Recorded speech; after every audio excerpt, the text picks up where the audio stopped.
Good morning, everyone. It is the CSLDallas Sunday morning Science of Mind class, and my name is Tracy Brown. I am so delighted to be with you on this, in Dallas at least, rainy weekend after Thanksgiving. But what we know is that we can give thanks in everything, the rain and the clouds and being here, right here together on Sunday morning.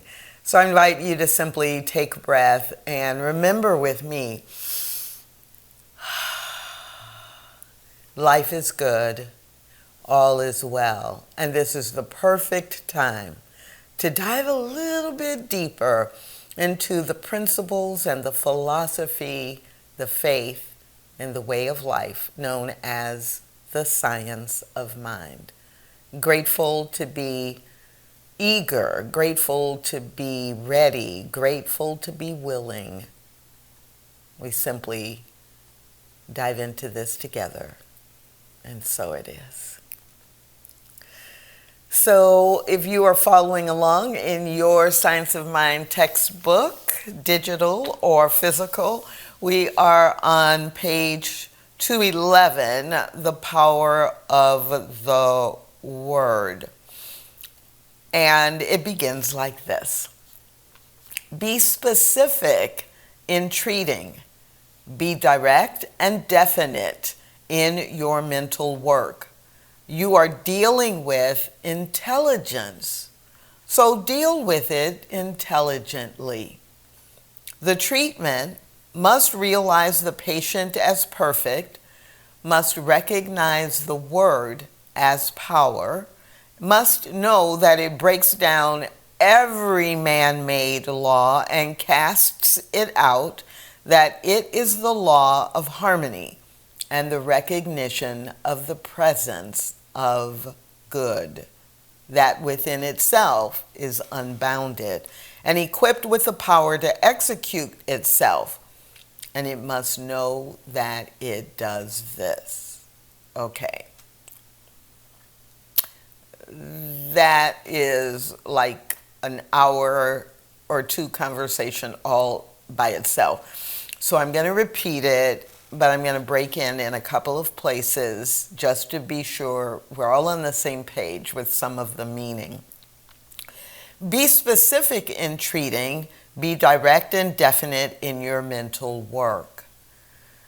Be specific means to have clarity, of course, about what you are treating for and what gives you the power and authority to make this claim. So be specific in treating or be specific in prayer, because we use treating or doing a spiritual treatment as a way to describe affirmative prayer. So be specific in treating, be direct and definite in your mental work. You are dealing with intelligence, capital I, intelligence, so deal with it intelligently. So the intelligence that is operating the entire universe is what you are dealing with, then this just reminds us to approach it from a place of principle, from a place of the divinity within us, not from a place of human doubt or fear or judgment. The treatment or the prayer must realize the patient as perfect, must recognize the word as power, must know that it breaks down every man-made law. So when I am treating for the wholeness or of the person or the person's desire to manifest, right? I'm treating for that patient, that person, knowing that they are already perfect, that everything is already in place for that healing or for that manifestation, for that new job, for the financial resources to come forward. I'm treating knowing it is already done. There's nothing broken. Conversely, sometimes people want to pray for the cancer, or pray for the poverty, or pray for the homelessness, the homeless problem in our community. And so that's putting the focus on what the problem or condition is. And what Ernest Holmes is reminding us is that I must realize the perfection. I must recognize the word I speak as having true power.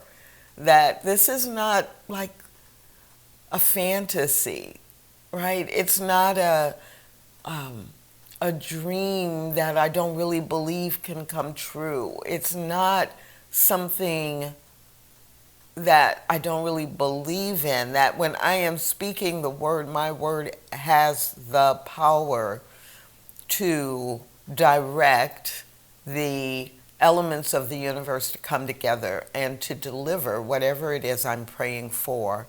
And I must know that this word breaks down every man-made law and casts it out.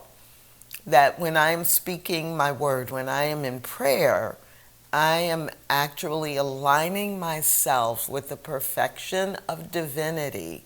And in those moments when I am doing a spiritual treatment, I am actually in direct connection with the creator, or the intelligence, as Ernest Holmes called it, the intelligence of the entire universe. And that is the law of harmony and the recognition of the presence of good that has no boundary. And that is the recognition that is equipped with the power to execute itself.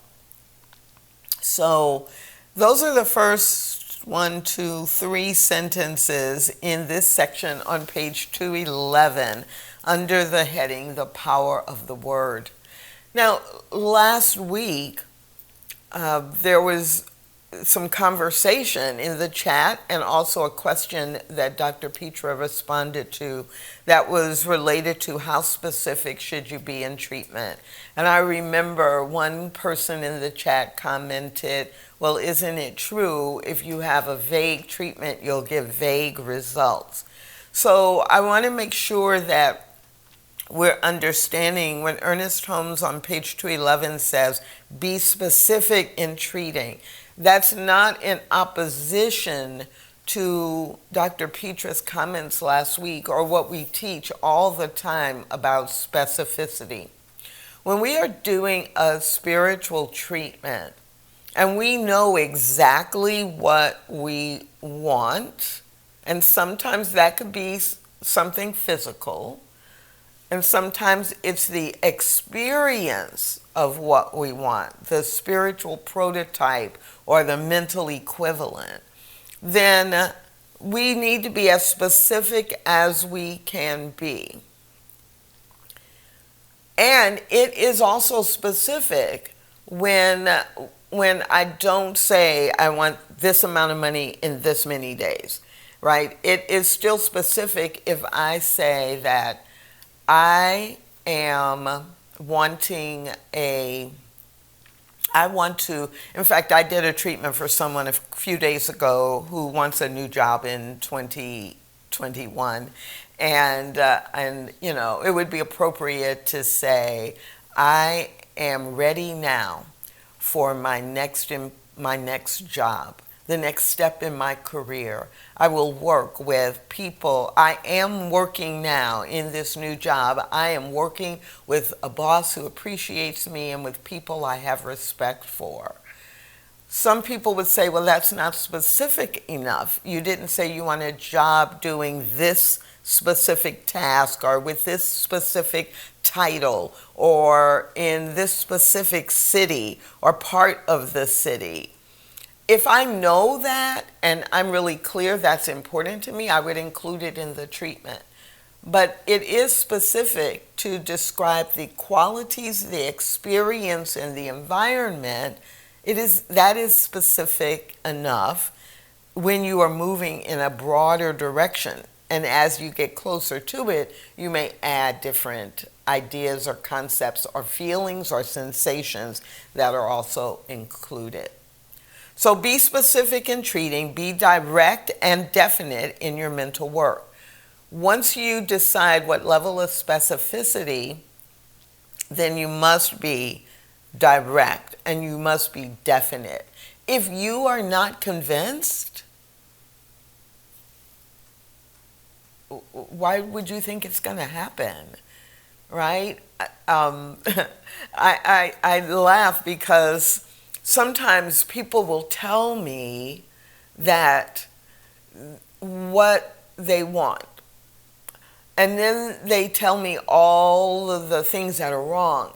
And when they're telling me all the things that are wrong, they have all this passion, and this didn't work out, and then this happened, and then this person said this, and they're indignant, or they're really hurt, or they're sad, and it has so much emotion. And then I say, okay, and so what you're treating for is X. And they're like, yes, that's what I want. Yeah, that's what I want. No, like, it's very flat, or it's disbelief. And I'm like, no, no, no. If we're going to do this mental work, then I want to bring as much fire, as much emotion, as much passion, or more that I have about what's broken, or what I want to change, or what I want less of. And so when Ernest Holmes reminds us that we must be direct and definite, and we must work from the word as the power and the perfection, that I'm already perfect, or the situation is already perfect, then I've got to have that feeling with it. So I am hoping this is generating some ideas of times when that has worked for you, or some questions that you have. And I'm going to go into the next sentence or two, and then we're going to open it up for a conversation. All right, so all I'm doing is planting the seed for you to begin to think, how does this apply to me? Or when has this worked for me? Or how did I learn that same point? Okay, so we'll be coming to you for your comments and your questions in just a couple of minutes. So Ernest Holmes goes on to say, it must know that there is nothing that can change it. So my prayer or my treatment, the power of my word. It must know that there is nothing that can change it, that there is no belief which can hinder it, that it cannot be reversed, misplaced, mislaid, neutralized, or destroyed by any opposing force, that it does the thing it is supposed to do. And it must know that it is continuous and unremitting, and will operate until it does all it is supposed to do.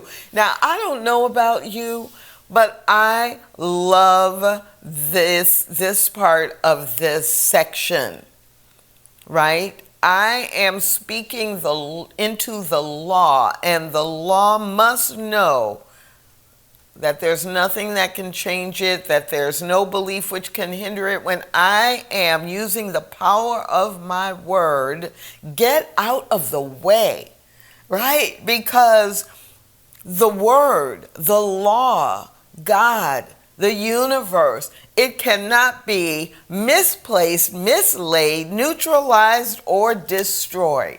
Can I say that again? I just love that. Right? It cannot be reversed. It cannot be misplaced, mislaid, neutralized, or destroyed by any opposing force, because there is no opposing force. There's only God. There's only Spirit. There's only the one infinite intelligence seeking to express and expand in my life, in your life, in all forms of life. And it does, as we say, the law, it does the thing it's supposed to do, and it will operate continuously and unremittingly until it does all it is supposed to do. Period. T. Dot. Over. Drop the mic. And so I'm going to stop there and ask Ryan if we have anybody who wants to emphasize that point, question anything that Ernest Holmes has written in this paragraph. What you got, Ryan? I kind of really wish I would have ran over there and handed you the mic when you did that. I'd make that an extra emphasis for sure. Well, thank you for introducing me, Tracy, and thank you for joining us today on the Science of Mind class with Tracy Brown. Now, if you're here in the Zoom room, we encourage you to go ahead and raise your hand and join the conversation. Share with us your experiences or comments. You can also do so by putting it in the chat and I'll read it out loud. And same goes for the people who are here on Facebook Live. I do want to mention, if you want to join us in the Zoom room and maybe talk or comment, the link is in the description above. So come over here, join us, and interact. So is there anybody who would like to comment or say anything? I can leave a long, awkward pause. We don't need a long, awkward pause. Just jump in. Just jump in. Yeah, and I do want to mention to you guys that I keep all the chats anonymous, so it is a safe space for you to ask questions. So I do see over here in the chat, it's moving pretty quickly here, so there's quite a few people. So somebody was asking, can you clarify the phrase, the word? What is the word, Tracy? Oh, I love that. So this section is titled The Power of the Word. And the word, or if I say I am speaking my word, it simply means that I am speaking in the context of spiritual truth, right? I am turning away from all of my human analysis, doubt, fear, confusion. None of those emotions or feelings exist in the absolute, in the nature of the divine. And so when we say the power of the word, it is the power of the concept, it is the power of and the perfection of spiritual principle and law. I speak my word. And when I am speaking my word, it is like a capital M and a capital W. Spirit in me, as me, and through me knows this truth. I am speaking Spirit's highest vision. I am speaking the power of the infinite Creator with confidence, with clarity. So it doesn't mean it has to be loud. It can be a whisper. It can be mental. But it is the word. I'm thinking growing up, what I heard a lot was the word of God, right? And in a metaphysical perspective, God is not a physical presence. So it's the infinite intelligence being translated into language. So that's a great answer. Thank you, Tracy. And I just want to encourage you guys, go ahead and hit the raise your hand icon as I bring up some of these questions here. So Tracy, one of the things that we got into last week is that what if somebody on one side is manifesting for, let's call it A, and the opposing side is manifesting for B? Is the combination of the two what we call race consciousness, or do they just cancel each other out? Great question. And I do remember that in the chat last week. So there's only one mind, and it's all going into universal mind. What makes universal mind is, or collective consciousness is, all thoughts, all choices, all knowledge, all wisdom, right? That's the one mind, or that's universal mind. So if Tracy is treating for, let's use a not real, okay, let me say this, a not real, completely hypothetical example that will make the point that is real. So let's say that Ryan texts Tracy and says, hey, I'm not feeling well today, and would you please treat for me to feel better? So in the context of the power of the word, as this section started off, I'm not going to treat for Ryan to feel better because I am, but I'm not going to use that language because that's in the context of Ryan feels bad, right? Everything then I say after that is about, well, Ryan has to feel bad and change from that. But as the reading says, I'm realizing in the power of my word that the patient is perfect and that my word has power. So I'm starting from the place that Ryan actually is already well.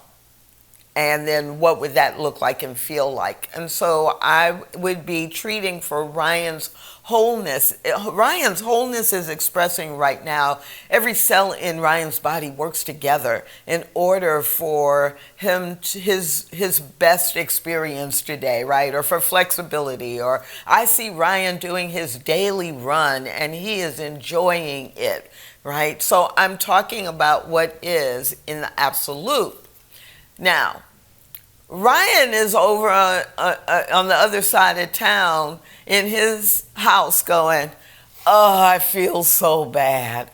Oh, my goodness. It's like he is constantly affirming or praying for his attachment to not feeling well. And so sometimes that seems as if we're praying for two opposite things. But the reality is Ryan invited me, asked me to pray for what he knows is his ultimate truth. So he has planted that seed in the universal mind. I am speaking my word to reinforce that. And he may continue to gripe or complain or be attached to the illness for a little while, but that's not going to overpower the truth, the capital T truth. Now, are they competing? They might be. Obviously, Ryan can speak his own word and what we speak about ourselves, which is why we work on affirmation so much, is what is the message I'm putting in the universe about my own experience over and over and over and over and over again. But they're not necessarily equal in power because Ryan has a belief that he will be better. He's asked for prayer. So I hope that makes sense. Now, in a bigger scale, let's look at society in a bigger scale. Tracy is treating for the end to race-based hatred and violence. Tracy is doing a treatment for the end of racism. And there are millions of other people who are claiming that same truth. And there are millions of people who are believing that supremacy or superiority based on a particular racial category or identity group is actually not just okay, but desired. Are those competing prayers? Yes, they are. And what we know are a couple of things. We know that there is a tipping point that we teach, and in fact, all through 2020 here at CSLDallas, we have been remembering that we only have to create the tipping point. We don't have to have 100% belief or 100% participation or 100% agreement. We have to have enough that we have a tipping point in the direction we're going, and we would say in the direction of revealing the truth of God, the truth of the universe. So we haven't reached that point yet in terms of collective consciousness, or as the question said, race consciousness, but collective or cultural consciousness.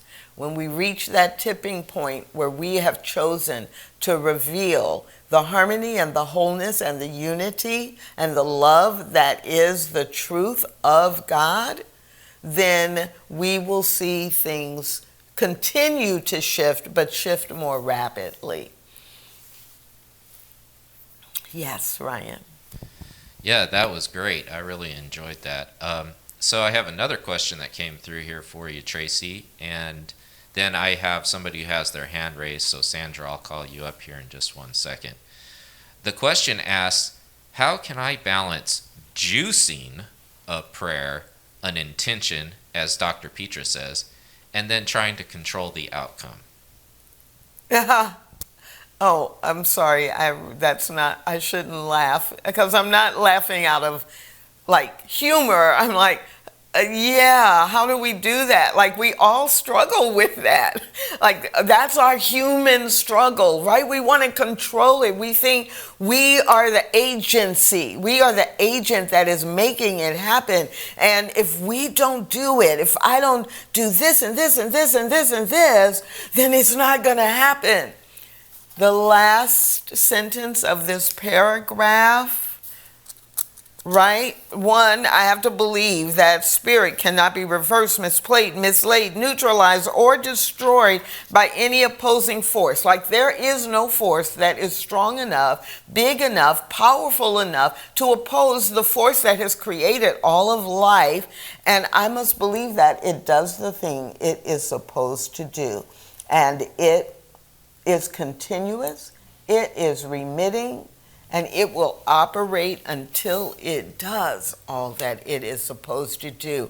If my belief is strong, I'm going to know what to do, what is my part in it, but that is not the same as I have to control everything, every step of the way. I have to do that which I physically must do. Right? The universe, spirit is working in the invisible and is putting all, I like to think of it in my head, imagine it as putting all the puzzle pieces together, moving the puzzle pieces around, but it can't move the puzzle pieces in my direction if I'm not putting myself in the middle of the puzzle, right? So I'm in the middle of the puzzle, all the puzzle pieces are being moved, but I have to reach out to the puzzle pieces that are right next to me, or I have to do the things that only I can do. The example that we use a lot is if I am looking for a new job, I can claim my new job. I can set the intention, as you said, as you wrote. I can set the intention for a new job that I just love. And if I just sit in my house on my couch and have an intention for a new job, but I never update my resume, I never put out an application, I never go for an interview when I'm called, I'm not going to move toward that next job. And spirit could be reconfiguring all the puzzle pieces and bringing them to me, and I'm still not doing anything to connect with or meet people who might know of the right job for me, the next job.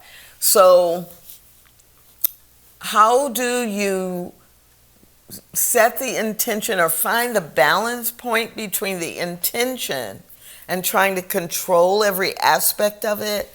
You do what all of us do. You just practice. It is a dance. There's no magic to it. It is a practice. Am I doing what I can do today? Do I have a general strategy? But is it all built around my ego, in which case I am edging God out? Or am I staying clear on my intention, which is the end result, and just doing those few things that I need to do? Does that make sense? I hope. It's really a dance, and for every situation, it may be a little different. You use the resources you have, but if the plan only has you in it, you are not walking in faith. And here's the deal, and then we'll go to Sandra. Here's the deal. If I can do everything that needs to be done, why am I praying? Right? Why, if I already know how to do it, why am I trusting the universe? And if I am thinking I am the one that has to manage every little piece of it, then I am forgetting the immense power and nature of spirit that is always operating. And so my practice is to constantly be affirming what is mine to do, and also watching the miracles that happen when spirit brings me into, or introduces me to people I never would have met, and hear what they have to offer. Okay, Ryan, let's hear what Sandra has.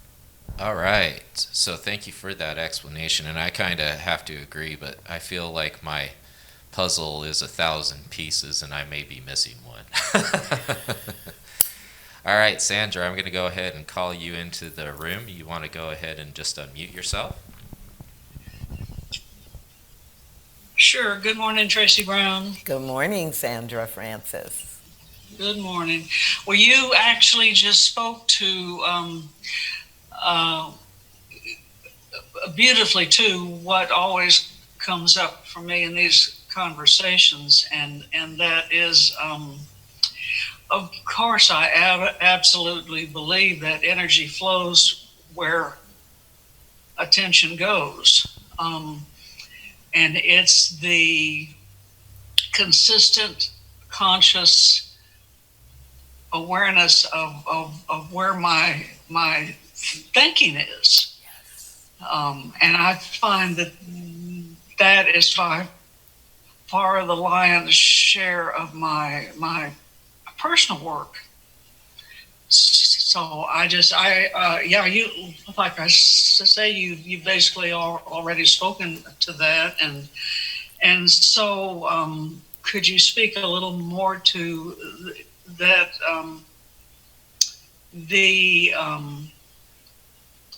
what it takes, or perhaps from personal experience, how you manage that consistency?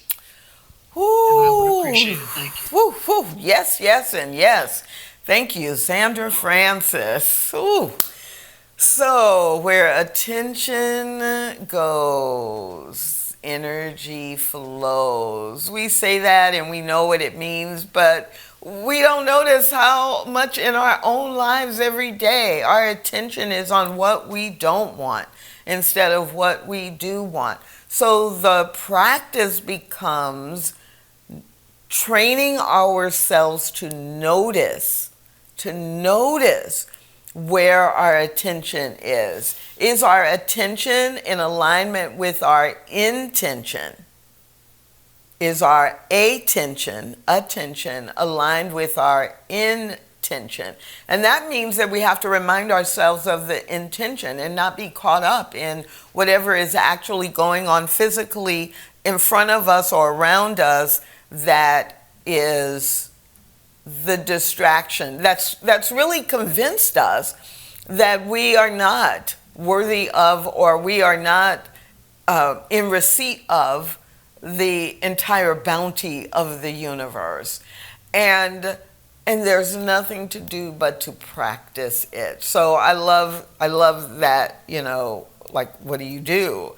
I do what all of us do when we can remember then I practice. That's why we use affirmations. I'll use an affirmation that affirms the truth, affirms the intention, affirms that if I can't say it has already happened, like say it in the present tense because my body just won't be in alignment with that, I'll say it is beginning to happen now, right?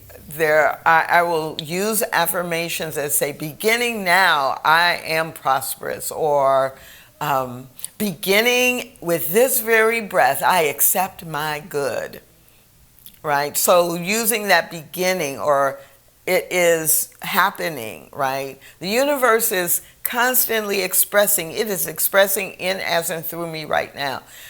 Those keep me from, or they actually bring me more into alignment with that which is the perfection that I have or can have access to.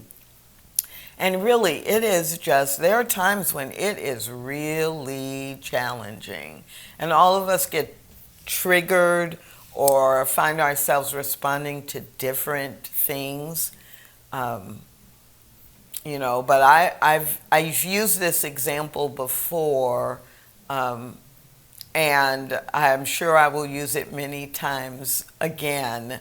In 2020, for me, in March, when everyone was encouraged to stay home and work from home if you could, and within 3 days, within a very few days, 90% of my projected income for the next 3 to 4 months evaporated, and I didn't have a deep reserve, and I was scared, and I was worried, and I was embarrassed, and I was all of those human things that we feel.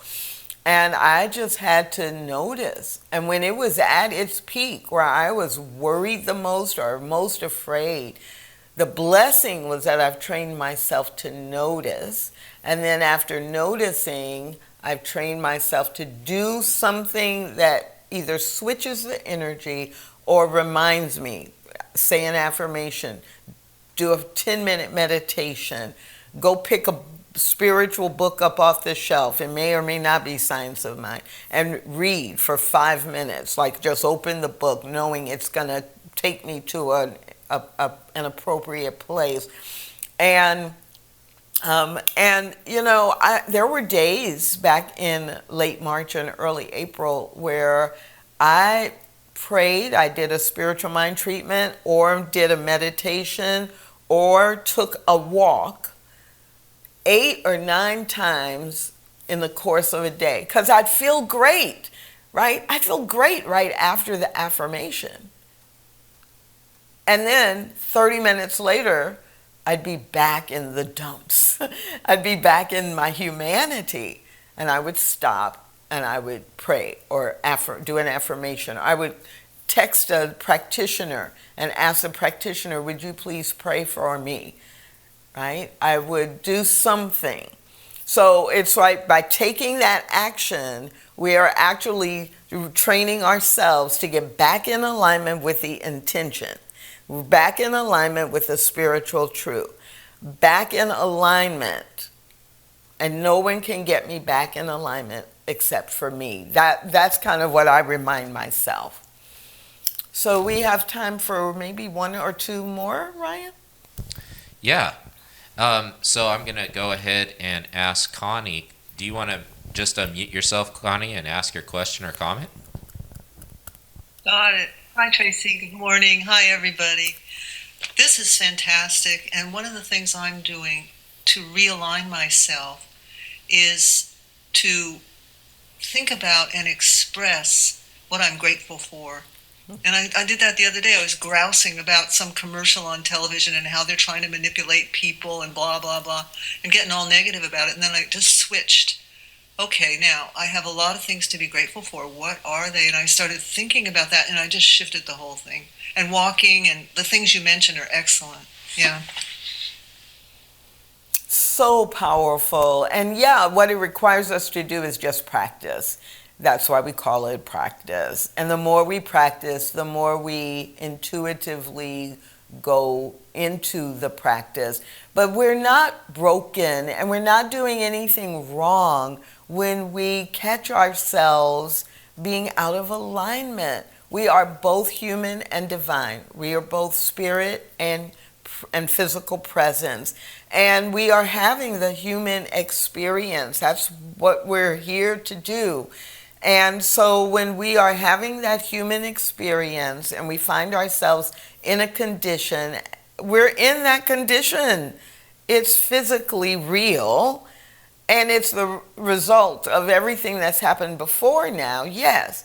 But right now, right here and right now, we have the power of our word, the power of the word to use as a tool to move forward. And we just have to do it. No one can do that for us. All right. Hey, Tracy, I have one more that just came in, and it really applies to what we're talking about here today. It says, you've mentioned in the past that this doesn't have to be difficult. It should be easy. And yet, if you have to stop and do an affirmation or a walk or text a practitioner, so on and so forth, that sounds to me like it is difficult. Can you please clear this up? I can't even tell you how much I love that. So several things come to mind immediately. Number one, so we are living a human experience. It puts us in conditions. And the condition may not feel good, or the condition may not be what we want. And that, for me, is what is difficult when I realize that I am in a situation.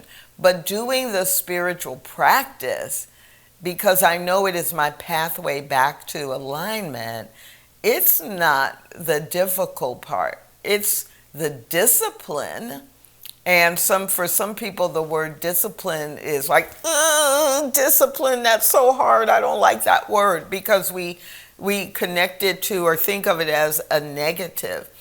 But the discipline of connecting to the truth of who I am, returning to the true me, returning to the God in me, returning to the universe, seeking to operate and express as me, that is like, for me, that's not the difficult part. Remembering to do it might be difficult. Noticing that I'm feeling sick or having a problem or in a relationship that's not working, the realization of that has a quote unquote negative emotional impact. But getting back in alignment with spirit is just the practice. So I will say one other thing about that, because I understand that for many people, it may feel difficult. Like, how on earth do you want me to do a spiritual mind treatment or say an affirmation when this bad thing is happening? And you want me, it's like, you want me to pretend I'm happy. No, I don't. I don't want you to pretend you're happy. I want you to recognize the truth that at your core, there is the seed of joy that is just wanting to reveal itself. And then I stop fighting for my limitation. I stop giving the limitation the power as if it is really what's happening or it is really the truth of me. I stop aligning myself with that which is not moving me toward what I want.